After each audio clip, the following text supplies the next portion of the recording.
Assalamualaikum warahmatullahi wabarakatuh. Salam sejahtera bagi kita semua. Om Santi Om, salam kebajikan. Yang terhormat Bapak Ibu yang terkasih, saat ini saya akan mencoba mempresentasikan artikel saya yang berjudul Analisis Etnostim dalam Meningkatkan Berpikir Kritis Peserta Didik pada Materi Termokimia ditinjau dari Gaya Belajar. Adapun yang menjadi latar belakang dari penelitian ini adalah yang pertama tuntutan abad 21 dan revolusi industri 4.0 society 5.0 yang menuntut sumber daya manusia yang kreatif, inovatif dan berpikir kritis. Lalu capaian dan tantangan pendidikan Indonesia.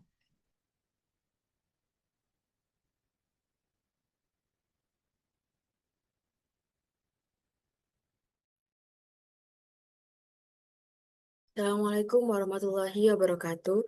Selamat malam, Bapak, Ibu, dan rekan-rekan peserta konferensi sekalian. Perkenalkan, saya Muannati Silviana, mahasiswa S1 dari Prodi Bimbingan dan Konseling Universitas Negeri Surabaya. Hari ini saya akan memaparkan hasil penelitian saya yang berjudul Pengaruh Konseling Kelompok RBT dengan Mindfulness terhadap Exposure Pornografi Siswa. Ini adalah sebuah pendekatan holistik untuk mengatasi perilaku adiktif di era digital. Jadi, penelitian ini merupakan kajian yang mendalam mengenai bagaimana sih kita bisa memberikan intervensi yang tepat bagi siswa di tengah arus informasi digital yang tidak terbendung ini. Tantangan era digital, akses tanpa batas. Perkembangan teknologi informasi ini kita bisa mengibaratkannya sebagai pedang atau pisau bermata dua. Jadi di balik kemudahan akses belajar itu tersembunyi ancaman paparan pornografi yang dapat dijangkau siswa tersebut secara instan, kapan saja dan di mana saja. Em, kita juga tidak bisa memungkiri ya bahwa perkembangan teknologi informasi ini yang pesat ini sudah memberikan kemudahan akses bagi siswa terhadap berbagai konten, termasuk konten eh, pornografi. Masalahnya, internet kini itu dapat diakses kapan saja dan di mana saja. Jadi faktor kurangnya pengawasan dari orang tua dan minimnya pendidikan edukatif ini juga memicu terjadinya adiksi dalam konten pornografi. Sudah dibuktikan sendiri di fakta lapangannya, maaf, yaitu data KPAI 2014 mencatat lebih dari 1.000 anak telah menjadi korban pornografi internet yang menandakan status krisis yang membutuhkan intervensi dari dini sedini mungkin.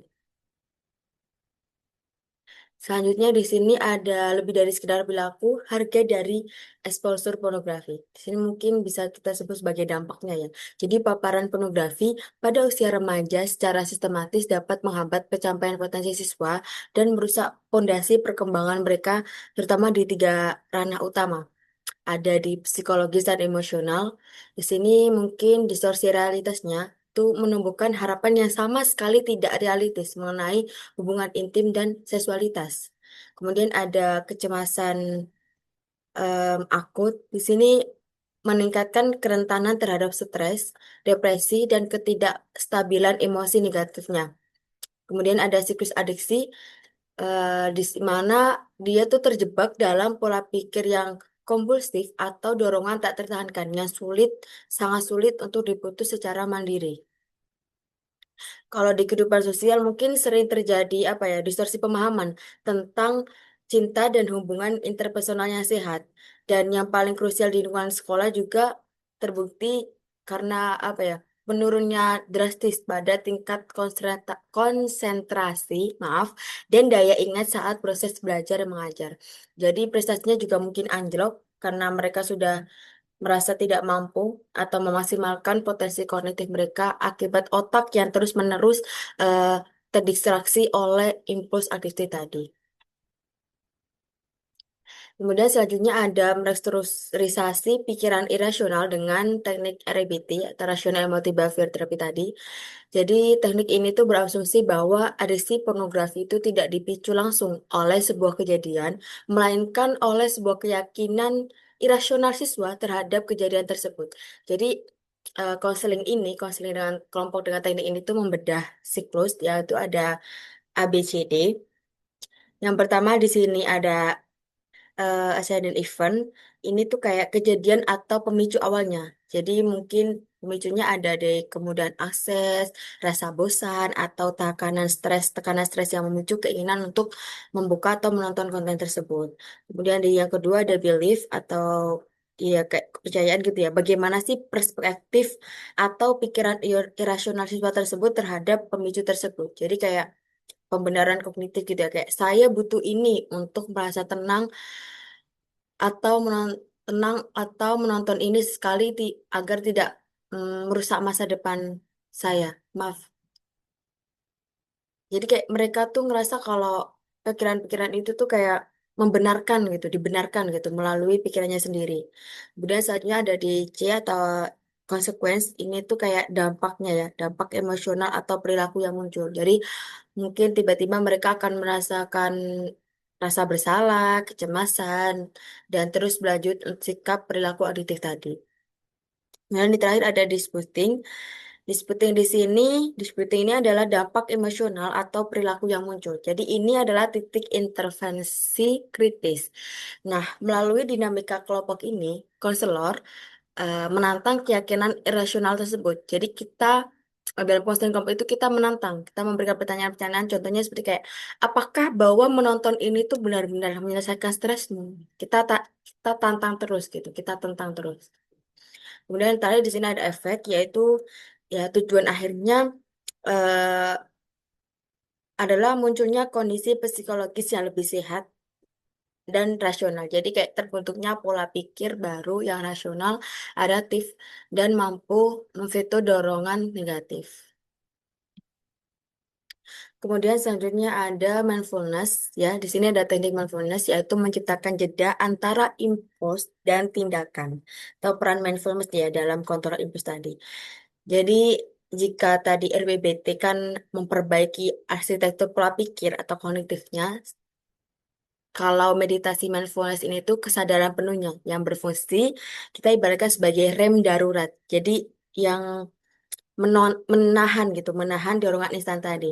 Jadi teknik ini mengembalikan kendali ke tangan siswa tepat saat dorongan adiktif itu muncul. Jadi kadang kan perubahan pola pikir saja kan belum cukup ya untuk menahan dorongan instan tadi. Jadi oleh karena itu dibutuhkannya atau saya mengintegrasikannya dengan teknik mindfulness ini. Jadi melalui meditasi kesadaran penuh atau mindfulness ini, siswa dilatih untuk lebih sadar akan momen saat ini. Jadi teknik ini ya sangat efektif dalam memperkuat regulasi emosi dan meningkatkan kendali diri terhadap impuls atau keinginan mendadak untuk mengakses konten pornografi tersebut. Jadi dengan teknik ini, siswa belajar untuk tidak langsung bereaksi terhadap dorongan negatif yang muncul. Jadi ya mengajarkan seni mengamati dorongan yang datang dan pergi gitu, ibaratnya gelombang ini, terus akhirnya menurun regulasi emosinya itu menurun reaktivitas terhadap kecemasan dan stres, serta menutup jalur pelarian yang biasanya berujung pada konsumsi pornografi. Kemudian yang terakhir di sini ada efektivitas atau solusi ya dalam konseling kelompok ini. Jadi menggabungkan kedua pendekatan atau teknik tadi itu dalam format konseling kelompok terbukti secara empiris memberikan dampak positif yang signifikan dalam membebaskan siswa dari eksposur pornografi ini. Jadi em, pendekatan ini membantu siswa tidak hanya secara kognitif ya melalui restrukturisasi pikiran, tetapi juga secara emosional mereka. Jadi siswa tadi itu apa ya, kayak bisa memperkuat lagi kapasitas regulasi emosinya dan kemampuan menahan dorongan impulsif tadi. Terus dengan dinamika kelompok tadi kan menyediakan dukungan sosial, ruang aman. Jadi mereka merasa kayak ada ruang aman untuk berbagi dan umpan balik antar sebaya juga yang mempercepat penyembuhan tadi, gitu. Jadi integrasi RBPTI dan mindfulness ini bukan sekedar peredam gejala saat ya, tetapi ini juga salah satu strategi yang kuratif dan preventif yang memberdayakan siswa untuk mengambil alih kepada perkembangan psikologi sosial dan akademis mereka secara mandiri dan sehat. Eh, saya berharap dari hasil penelitian saya ini dapat menjadi apa ya, salah satu strategi alternatif bagi para praktisi bimbingan dan konseling dan para bapak ibu guru semua juga untuk perkembangan siswa yang secara sehat, baik secara psikologis, sosial maupun akademik. Em, Mungkin itu saja yang bisa saya sampaikan. Kurang lebihnya atas perhatiannya, saya ucapkan terima kasih dan mohon maaf apabila dalam penyampaian saya ada beberapa kesalahan dalam berucap. Saya akhiri, Assalamualaikum warahmatullahi wabarakatuh.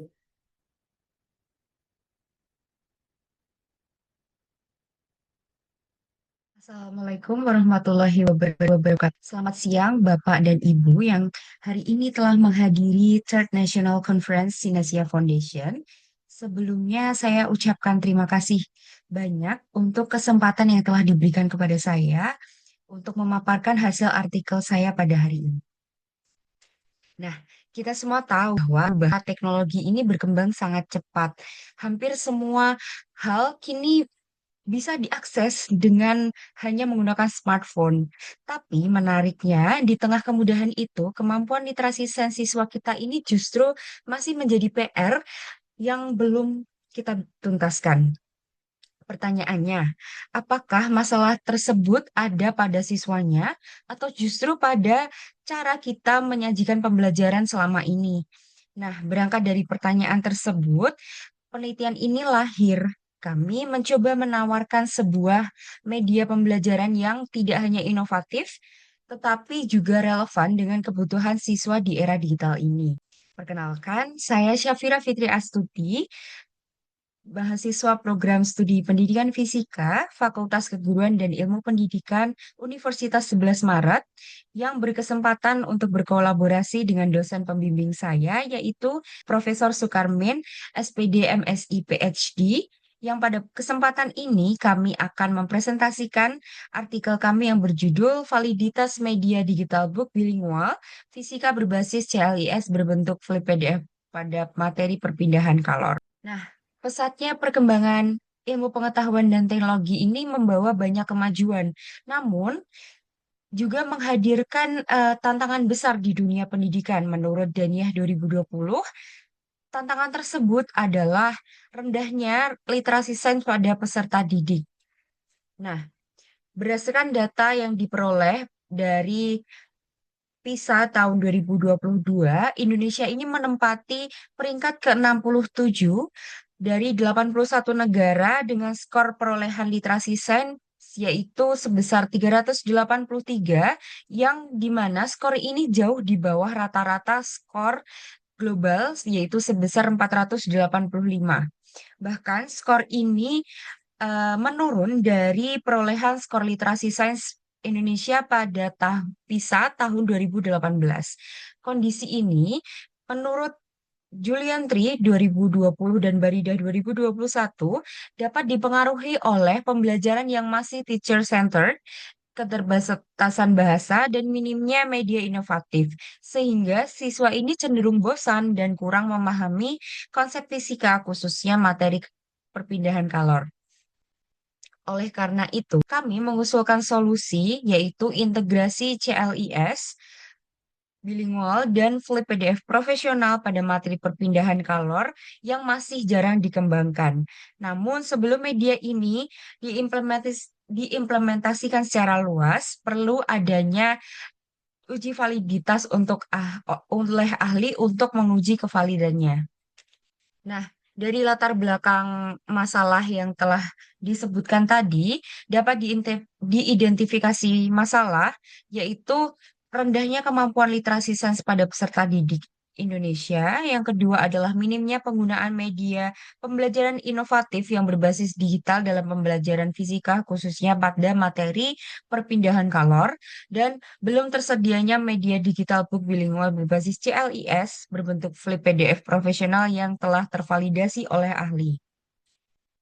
Penelitian ini diharapkan bermanfaat secara teoritis sebagai rujukan pengembangan media fisika berbasis digital dan mendukung SDGs Goal 4 serta secara praktis sebagai sumber belajar dan juga preferensi bagi pendidik serta landasan empiris bagi penelitian lanjutan terkait media digital bilingual berbasis konstruktivistik. Ada pula metode penelitian. Di sini jenis penelitian yang digunakan adalah research and development. Kemudian model pengembangan yang digunakan adalah model ADDIE. Lalu teknik pengumpulan data pada penelitian ini diperoleh dari angket, yaitu data kuantitatifnya dengan angket skala Likert. Kemudian data kualitatif berasal dari saran dan masukan oleh validator.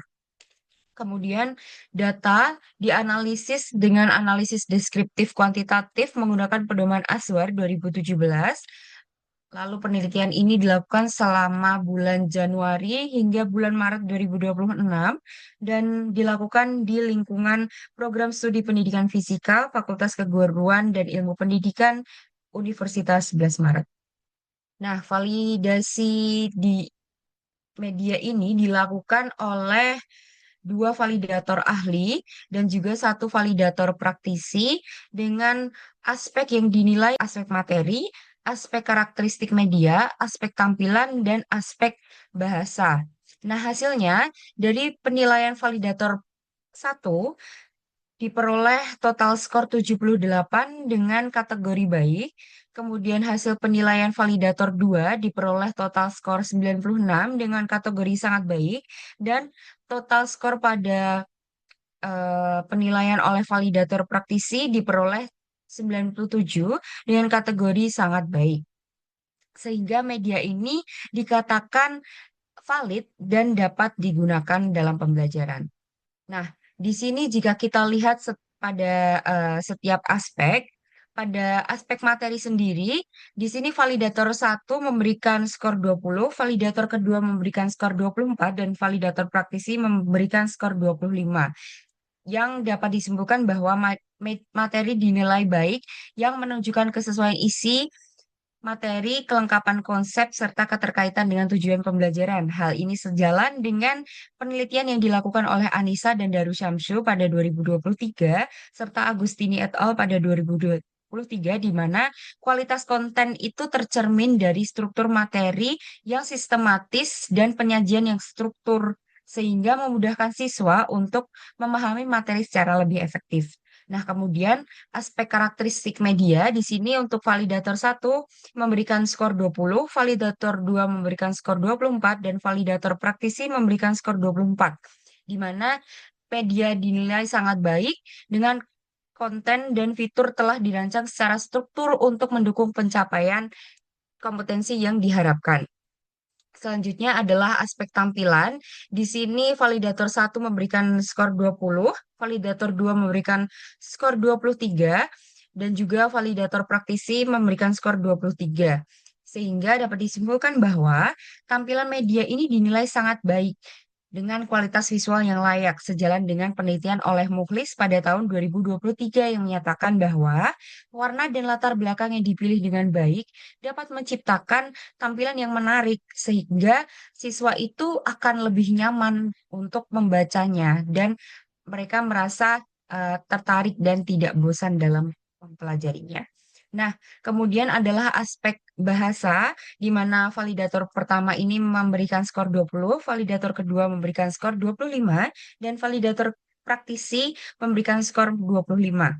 Sehingga dapat disimpulkan bahwa bahasa yang digunakan dalam media ini dinilai sangat baik karena penggunaan bahasa ini jelas dan komunikatif. Hal ini juga sejalan dengan penelitian yang dilakukan oleh Apriyanka et al. Pada tahun 2021 dan Rahmanda et al. Pada tahun 2023. Nah, berdasarkan penyampaian yang telah diuraikan tadi, maka dapat ditarik kesimpulan bahwa media digital book bilingual fisika berbasis CLIS berbentuk flip PDF pada materi perpindahan kalor ini telah memenuhi kategori sangat baik, sehingga berpotensi untuk digunakan menjadi alternatif dalam pembelajaran fisika serta memrepre- merepresentasikan kontribusi nyata dalam mendukung pencapaian Sustainable Development Goals atau SDGs Goal 4, yaitu penyediaan pendidikan yang berkualitas, inklusif, dan merata bagi seluruh peserta didik. Adapun saran untuk peneliti selanjutnya, yaitu penelitian ini kan masih terbatas pada tahap uji validitas oleh ahli.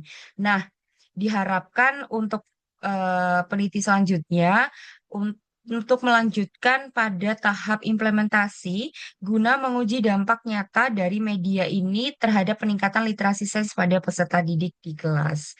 Nah, demikian presentasi dari saya. Apabila terdapat salah kata, saya mohon maaf. Terima kasih atas perhatian Bapak dan Ibu. Wassalamualaikum warahmatullahi wabarakatuh. Assalamualaikum warahmatullahi wabarakatuh. Selamat siang dan salam sejahtera untuk kita semua. Pada kesempatan kali ini kami akan mempresentasikan hasil kajian literatur dengan judul Peran Artificial Intelligence dalam Pembelajaran Fisika untuk Meningkatkan Literasi Informasi dan Literasi Digital Studi Literatur. Sebelumnya perkenalkan saya sendiri Vina Husnawati dengan rekan saya yaitu Sifana Kolbisain dan Dr. Yulianto Agung Rezeki Sarjana Pendidikan dan Magister Sains. Sebelumnya, alasan kami mengangkat topik ini karena saat ini kita sudah hidup di era digital di mana teknologi terutama Artificial Intelligence atau AI sudah semakin dekat dengan kehidupan sehari-hari, termasuk dalam dunia pendidikan.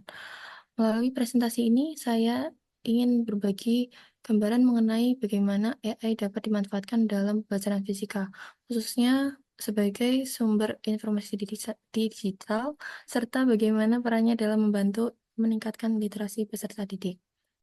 Baik, tanpa berlama-lama, kita langsung masuk ke latar belakang.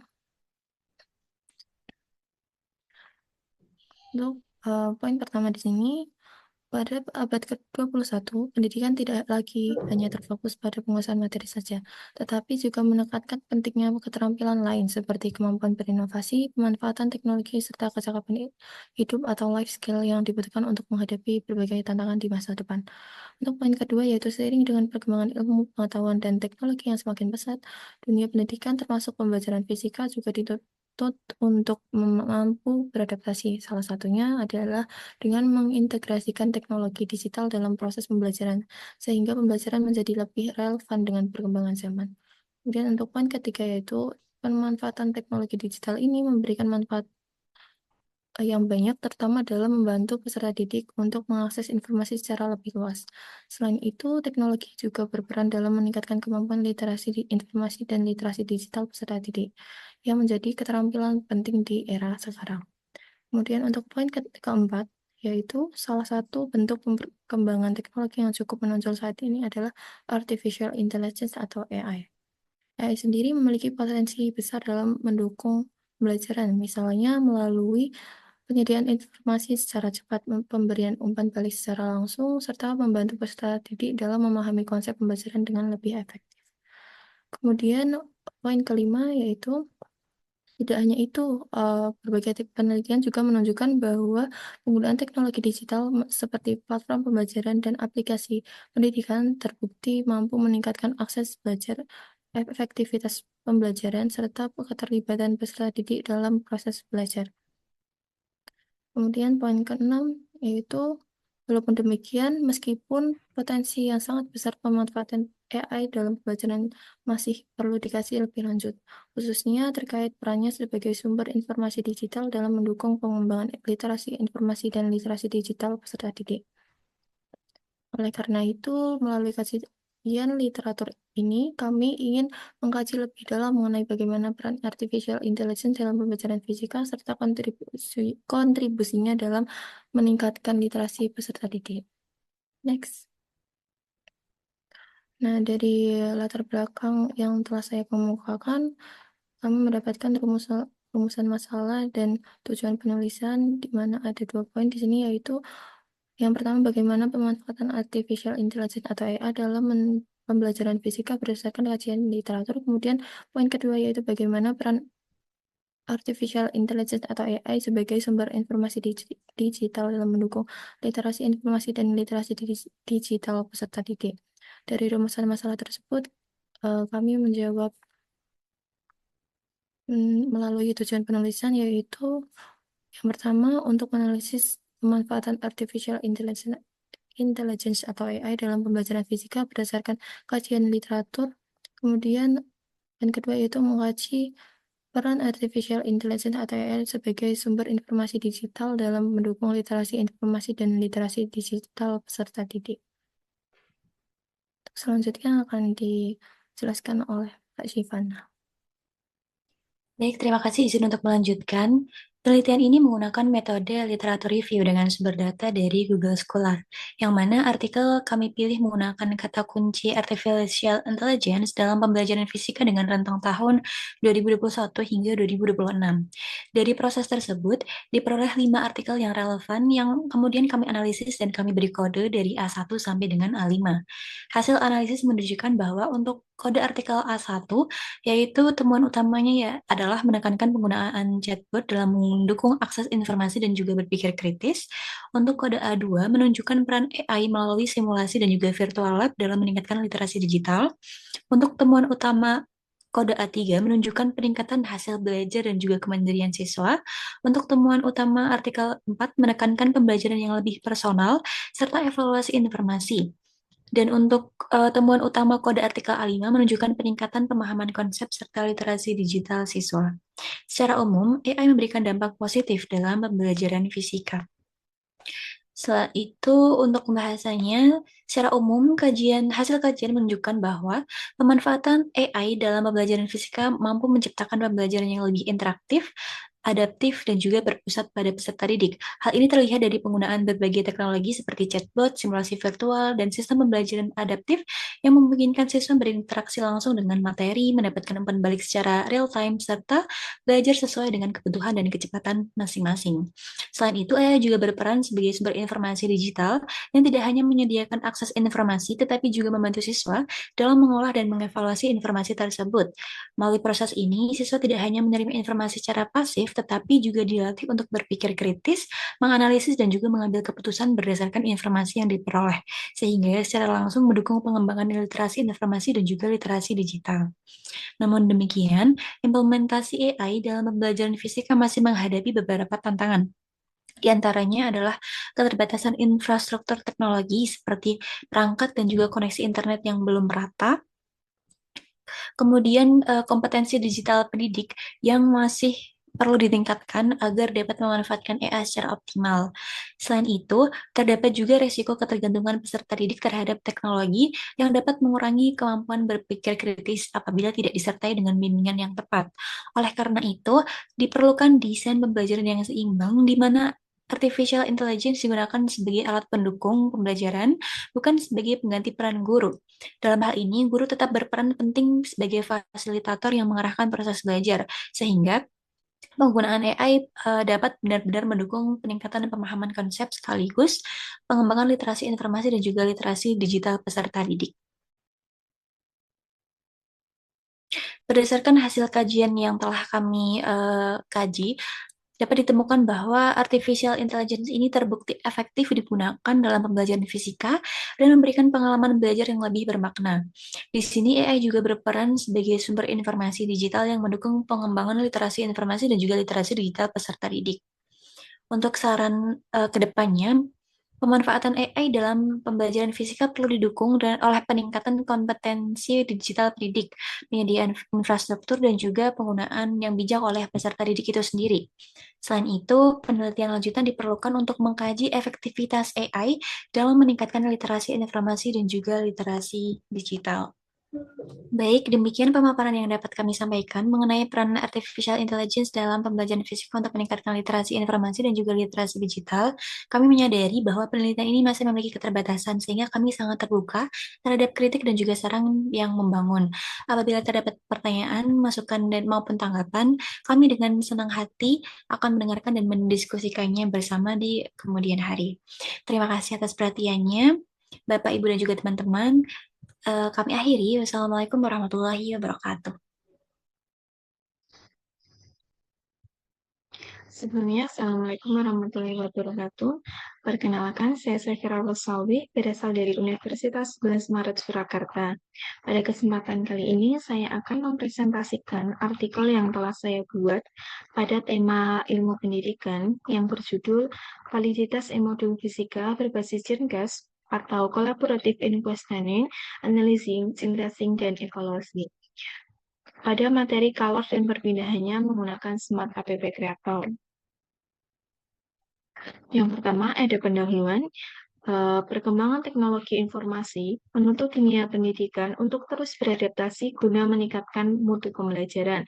Salah satunya dengan memanfaatkan teknologi dalam proses pembelajaran. Namun, tantangan masih ditemukan pada pembelajaran fisika yang sering dianggap sulit karena materi bersifat abstrak dan memerlukan pengalaman langsung, yaitu salah satunya pada materi kalor dan perpindahannya. Nah, dalam praktiknya, guru masih cenderung menggunakan model konvensional dan buku cetak, sehingga siswa kurang aktif selama proses pembelajaran, dan proses pembelajaran tersebut terasa membosankan. Oleh karena itu, saya mengembangkan e-modul fisika berbasis Gymcast menggunakan Smart App Creator pada materi kalor dan perpindahannya. Untuk memastikan apakah e-modul tersebut efektif dalam meningkatkan hasil belajar, maka diperlukan uji validitas oleh ahli yang kompeten. Untuk metode penelitian yang saya gunakan, itu menggunakan Research and Development atau dikenal dengan R&D yang mengacu pada model ADDI. Namun, untuk tahapannya ini dibatasi hingga tahap development karena keterbatasan waktu. Kemudian untuk pendekatan penelitian menggunakan deskriptif kuantitatif yang bertujuan untuk menganalisis hasil penilaian e-modul berbasis Gymcast pada materi kalor dan perpindahannya yang telah dikembangkan dengan Smart App Creator. Untuk sumber data penelitian itu terbagi menjadi dua. Yang pertama ada data primer yang berupa hasil penilaian dari validator. Untuk penelitian saya itu validatornya terdiri dari 2 ahli dosen dan 1 praktisi dari guru fisika SMA Negeri 1 Surakarta. Kemudian untuk data sekunder itu berupa literatur yang relevan seperti buku, jurnal, dan penelitian terdahulu. Lalu untuk teknik analisis kualitatif berupa kritik dan saran dari validator yang digunakan sebagai dasar perbaikan e-modul. Kemudian untuk teknik analisis kuantitatif berupa skor penilaian validator yang diperoleh melalui angket menggunakan skala Likert. Untuk data kuantitatif itu dianalisis dengan cara menghitung rata-rata skor dengan rumus pada tabel 1. Di sini saya menggunakan kriteria penilaian produk menurut Aswar. Kemudian skor yang diperoleh itu dikonversi ke dalam kategori penilaian e-modul. Untuk hasil dan pembahasan, yang pertama ada tahap analis. Tahapan ini terdiri dari identifikasi permasalahan yang dihadapi siswa dalam proses pembelajaran, kemudian menelaah literatur tentang model pembelajaran Gymcast dan platform Smart App Creator yang akan digunakan sebagai media pembuatan modul. Kemudian menganalisis kurikulum yang mencakup analisis sumber belajar, capaian pembelajaran, tujuan pembelajaran, serta materi kalor dan perpindahannya. Dari literatur itu diperoleh bahwa materi kalor dan perpindahan itu merupakan materi yang bersifat abstrak. Kemudian pada tahap desain mencakup penyusunan materi dan perencanaan pembelajaran, merancang storyboard, menginstal platform Smart App Creator, dan menyusun instrumen penilaian validasi e-modul. Kemudian yang terakhir ada tahap development. yang mencangkup pembuatan desain di Canva, kemudian pembuatan LKPD di Talkbooksit, lalu membuat e-modul di Smart App Creator sesuai sintaks model Jenkins. Kemudian setelah e-modul selesai, itu dilakukan penilaian validasi oleh 2 ahli dan 1 praktisi.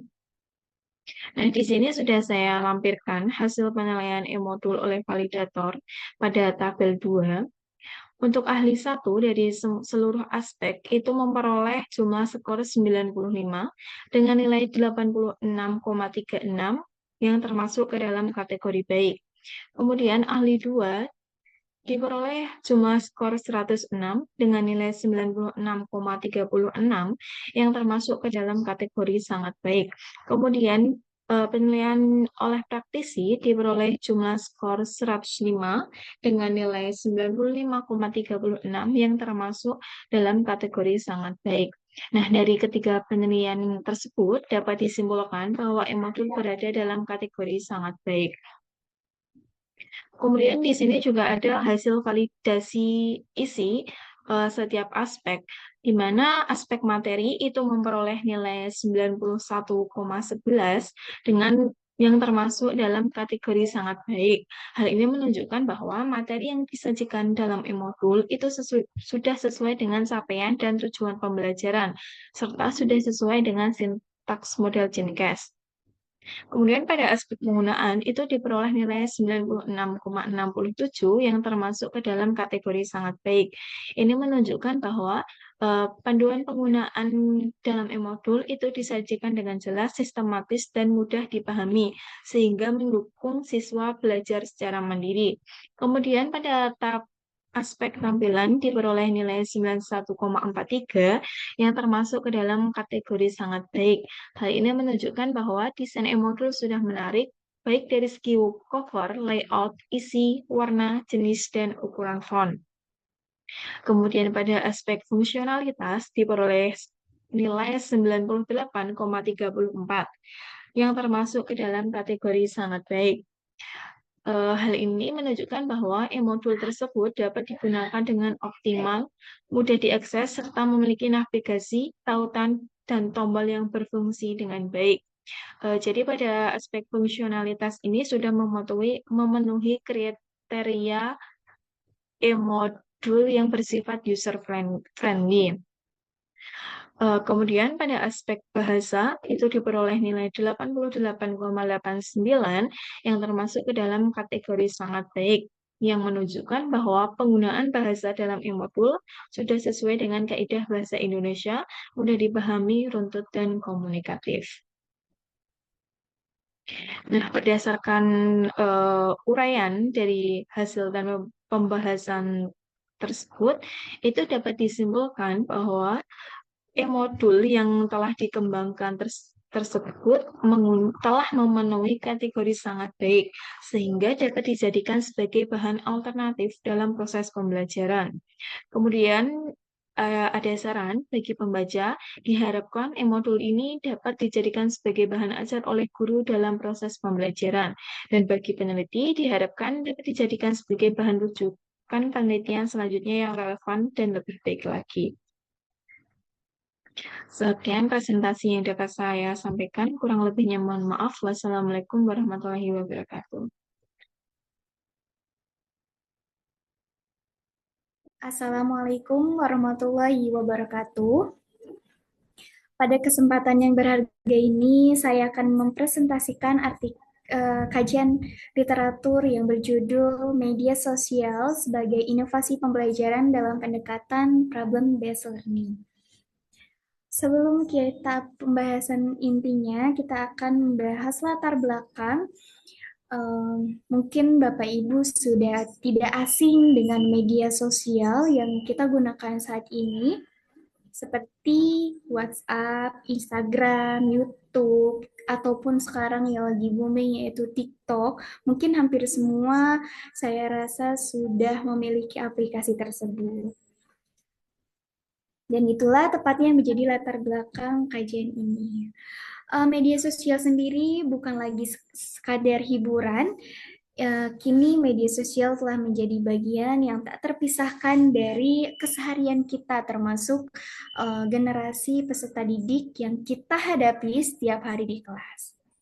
Di sisi lain, kita mengenal model pembelajaran problem-based learning atau pembelajaran berbasis masalah. Model ini atau model pembelajaran ini dikembangkan sejak atau di Manchester University pada 1960-an yang telah terbukti efektif mendorong kegiatan berpikir kritis dan kemampuan peserta didik dalam pemecahan masalah. Namun,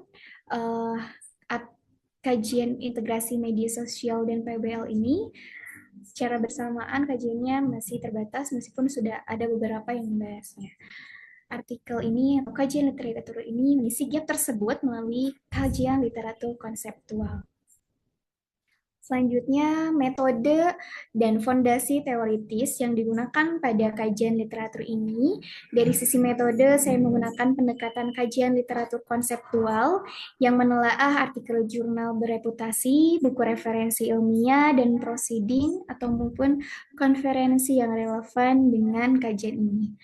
Seluruh sumber disintesis untuk membangun kerangka konseptual yang mengintegrasikan media sosial dan model pembelajaran problem-based learning.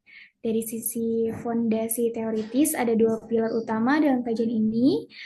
Pertama, problem-based learning. Model ini menempatkan masalah nyata sebagai pusat pembelajaran. Nah, peserta didik tidak sekedar menerima informasi, mereka juga ditantang atau diberikan sebuah masalah untuk aktif mencari, berdiskusi, berkolaborasi, dan merumuskan solusi. Kedua, media sosial sebagai platform pembelajaran. Media sosial ini didefinisikan sebagai platform digital yang memungkinkan kreasi berbagi dan interaksi konten secara daring. Dengan definisi ini, media sosial bukan sekedar tools komunikasi, tetapi juga ruang pembelajaran sosial yang sesungguhnya. Keduanya memiliki kesamaan mendasar, berorientasi pada dunia nyata dan mendorong keterlibatan aktif.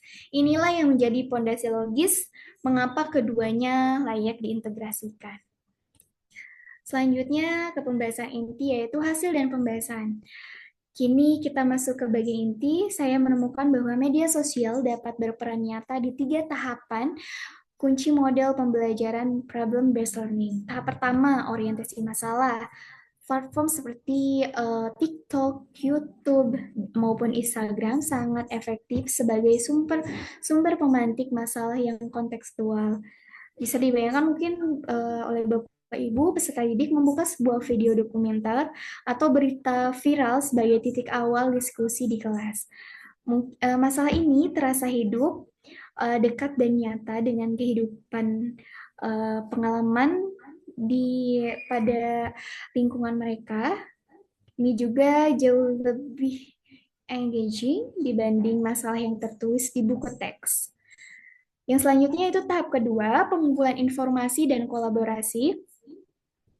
Disinilah WhatsApp group dan forum daring memainkan peran penting. Nah, peserta didik bisa berdiskusi, berbagi sumber, dan membangun argumen bahkan di luar jam pelajaran.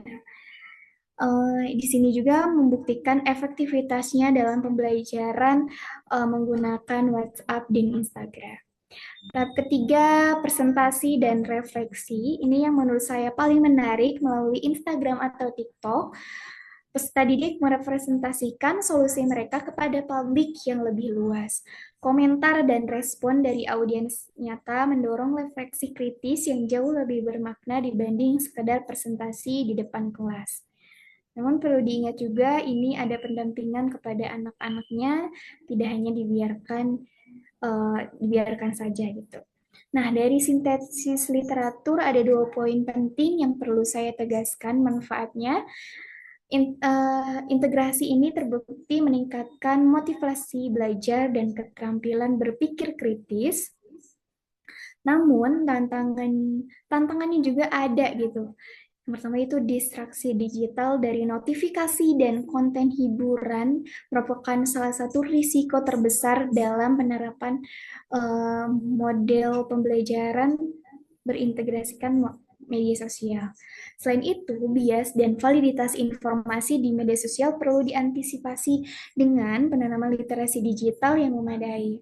Ini bukan alasan untuk tidak mengintegrasikannya. Ini adalah pengingat bahwa implementasinya harus dirancang dengan cermat oleh Bapak Ibu. Selanjutnya, kesimpulan dan saran, hadirin yang terhormat, izinkan saya menutup dengan 3 poin kesimpulan. Pertama, integritas media sosial dalam pembelajaran problem-based learning bukan sekedar tren teknologi, ini merupakan sinergi pedagogis yang bermakna, yang mampu memperkaya pengalaman belajar, memperkuat berpikir kritis, dan mendorong kolaborasi aktif. Kedua, keberhasilan implementasinya sangat bergantung pada perancangan yang cermat, panduan yang jelas, literasi digital peserta didik, dan kompetensi pendidik sebagai fasilitator. Ketiga, saya merekomendasikan agar peneliti selanjutnya melakukan studi empiris untuk menguji efektivitas kerangka konseptual ini di berbagai jenjang dan konteks pendidikan. Demikian yang dapat saya sampaikan. Semoga kajian ini dapat menjadi titik yang bermanfaat bagi pengembangan inovasi pembelajaran di Indonesia. Atas perhatian Bapak dan Ibu, saya mengucapkan terima kasih yang sebesar-besarnya. Wassalamualaikum warahmatullahi wabarakatuh.